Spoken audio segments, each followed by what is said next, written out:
Bonjour fidèles téléspectateurs et bienvenue à ce nouveau numéro de Gros Plan. Pour aujourd'hui, nous faisons un gros plan sur Isaac Ntumba Pweni. Qui est-il? Il est tout simplement chercheur et écrivain. Il a rédigé un livre intitulé Afrique, la solution existe. Alors nous sommes très curieux d'en savoir un peu plus. La solution existe dans quel sens? Et c'est bien lui qui aura à nous expliquer dans l'OL. Vous savez vous-même qu'en République démocratique du Congo, nous avons autant d'écrivains.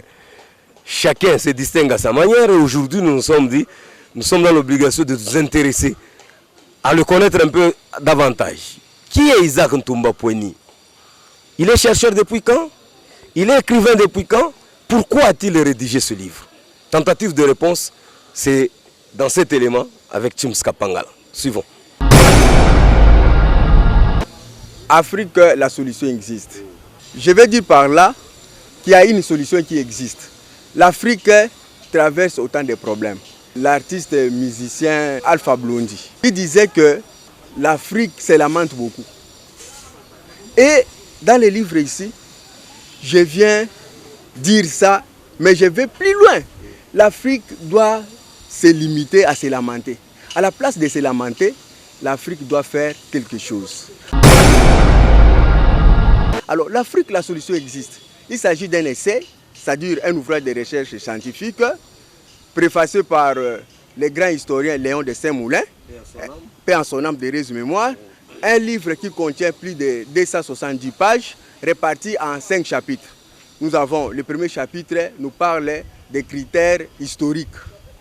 Le premier chapitre, c'est le domaine historique. Le deuxième chapitre, c'est le domaine littéraire. Le troisième chapitre, c'est le domaine politique. Le quatrième chapitre, c'est le domaine économique. Et le cinquième chapitre, c'est le domaine religieux. Maintenant, par exemple, dans les domaines historiques, il faut réécrire l'histoire africaine. Il y a eu beaucoup de noms dits. Il faut revoir cela. Vous allez voir qu'il y a beaucoup d'Africains qui ont exagéré, n'est-ce pas, la réalité au nom de la colonisation. Et vous allez voir aussi qu'il y a beaucoup d'expatriés qui se sont dit face aux bienfaits des Africains. Et là, je vois encore Lumumba qui avait dit qu'il faut que nous-mêmes, nous puissions réécrire notre histoire. Et dans les domaines politiques, nous avons la démocratie que nous devons réellement appliquer. Alors, Afrique, la solution existe.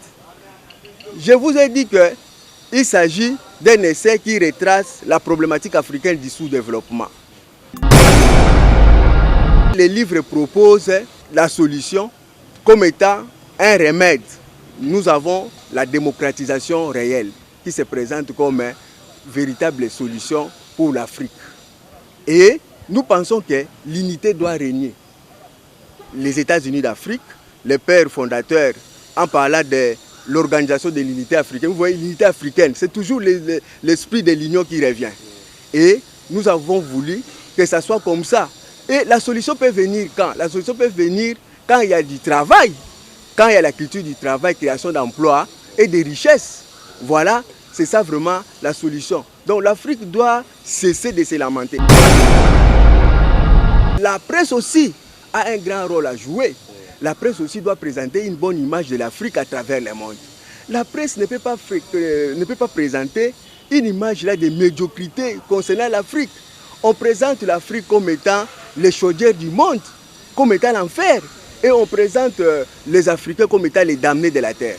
Eh bien, je profite à travers les antennes de la RTNC pour dire à tout le monde qui est en train de me suivre à travers le monde que nous ne sommes pas l'enfer du monde.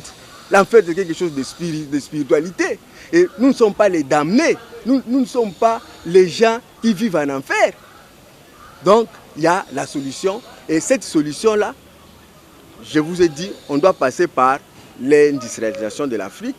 Et on doit passer... Quand je parle de la démocratisation réelle, comme solution africaine, la démocratisation réelle, ça veut dire qu'il y a un problème qui se pose au niveau de l'applicabilité des textes.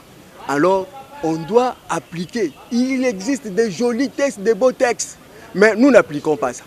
Si nous appliquons ça sur le plan africain, je pense que nous allons réaliser des grandes choses. L'Afrique a réellement besoin d'un développement durable. Et le mot développement durable, c'est ça le mot qui revient maintenant dans le concert des nations. On parle de développement durable. Surtout que maintenant, le monde est en train de traverser une période où il y a le réchauffement climatique. Le développement durable, c'est un développement qui doit durer dans l'espace, dans la durée des temps, qui doit durer pour les générations présentes et pour les générations futures.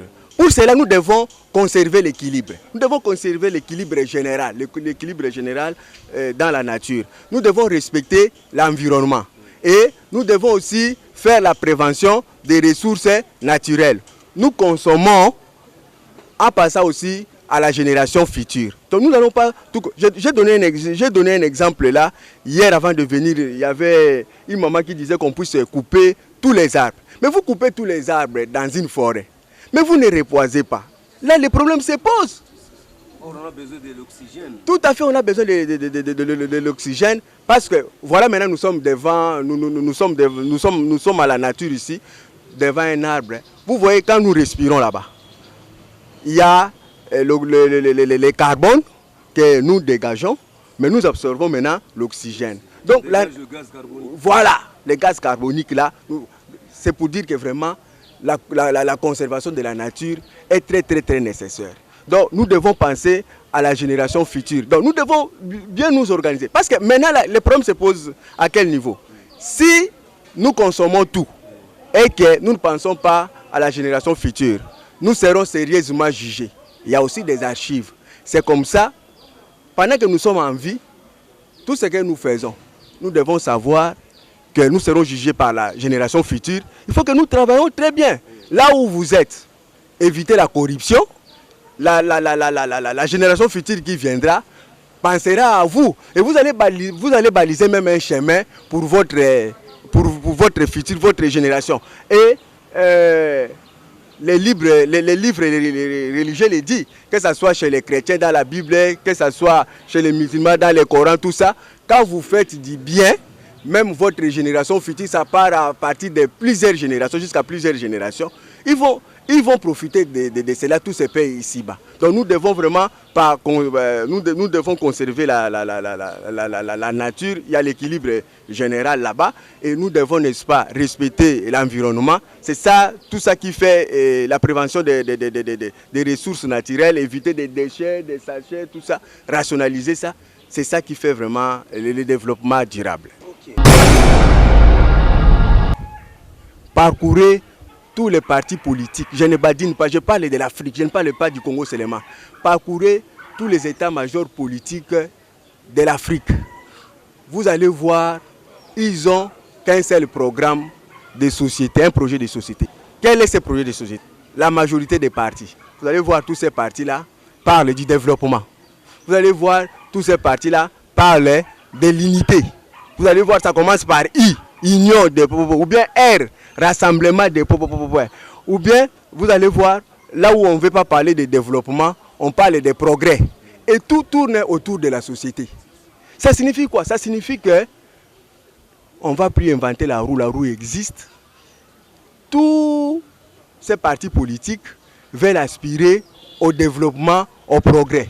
Tous ces partis politiques veulent aspirer à l'unité. Et c'est ça qui est interpellé à travers ces livres. Nous sommes unis, les États-Unis d'Afrique, nous sommes unis. Quand nous sommes unis, l'union fait la force. Cet adage-là, c'est un adage de la Belgique, l'union fait la force.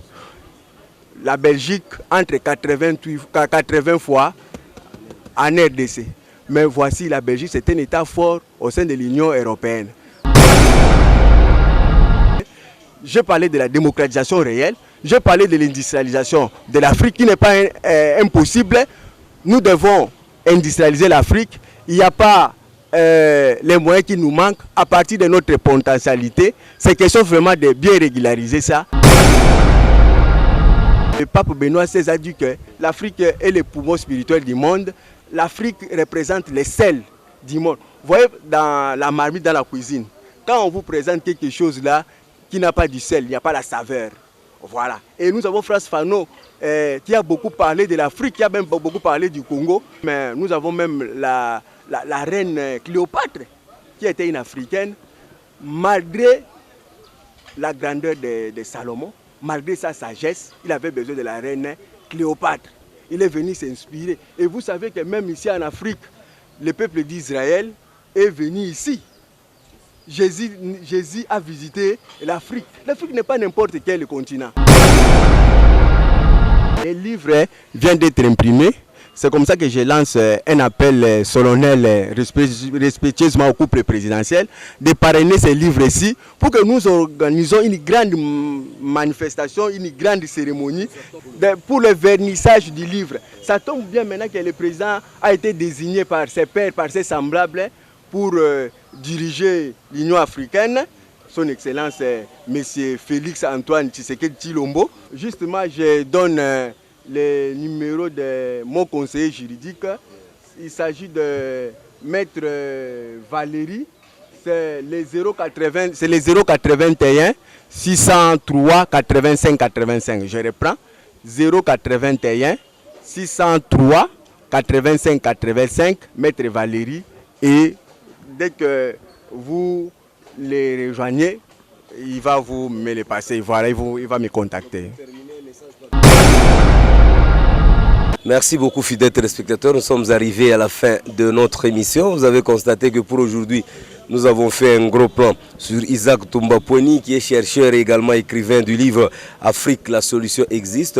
Il a eu à vous expliquer en long et en large comment la solution peut être trouvée en Afrique. Il a fait appel, n'est-ce pas, au couple présidentiel pour qu'il soit, n'est-ce pas, parrainé. Et là, c'est Isaac Toumba Poeni qui est, n'est-ce pas, l'auteur de ce livre qui a lancé, n'est-ce pas, cet appel pathétique. Nous savons bien que le chef de l'État, le numéro 1, n'est-ce pas, de l'Union africaine, a tout intérêt, n'est-ce pas, de le soutenir parce que lui aussi a écrit sur l'Afrique, lui, Isaac. Et sur ce, fidèles téléspectateurs, nous vous laissons en bonne compagnie du programme de la Radio-Télévision nationale congolaise, la chaîne des grands événements. Au revoir, Chimska Pangala.